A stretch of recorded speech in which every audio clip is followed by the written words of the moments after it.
एक सहाबिया थीं, निहायत बावकार, साबिर और अल्लाह पर यकीन रखने वाली। एक दिन उनके घर में एक ऐसा सानहा हुआ जिसने किसी भी माँ का दिल तोड़ देना था।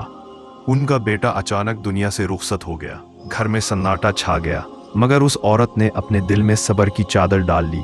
जब उनका शौहर घर वापस आया तो वो जानती थीं कि अगर वो एकदम ये सदमा सुना देंगी तो उसका दिल टूट जाएगा। वो आगे बढ़े, मुस्कुराकर सलाम किया, उसे पानी पिलाया, खाना दिया, उससे आराम से बात की। ये सब कुछ सिर्फ इसलिए कि शौहर थका हुआ आया था, उस पर एकदम गम का पहाड़ ना टूट पड़े।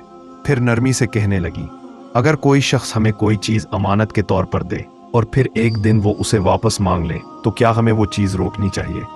शौहर ने कहा, नहीं, ये तो नाइंसाफ़ी होगी, अमानत वापस करनी चाहिए। अल्लाह ने आज अपनी अमानत वापस ले ली है, हमारा बेटा चला गया है। यह सुनते ही शौहर पर क़यामत गुजर गई, मगर उस औरत की हिकमत, सब्र और मजबूती ने उसके दिल को सहारा दिया। जब ये बात रसूलुल्लाह सल्लल्लाहु अलैहि वसल्लम तक पहुंची तो आप सल्लल्लाहु अलैहि वसल्लम ने फरमाया कि उस औरत के घर पर पूरी रात रहमतें नाजिल की। जिस दिल में सब्र आ जाए, अल्लाह उस पर अपनी रहमतों की बारिश कर देता है। आज हम ज़रा सी मुश्किल पर टूट जाते हैं, ज़रा सा नुकसान हो जाए तो अल्लाह से शिकायतें शुरू कर देते हैं।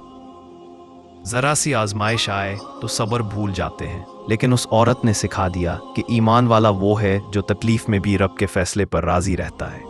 अगर हम आज भी अपने दिल में सब्र, शुक्र और हिकमत पैदा कर लें तो यकीन करें, अल्लाह हमारी ज़िंदगियों में भी वो रहमतें उतार देगा जो हमने कभी मांगे भी नहीं होंगी।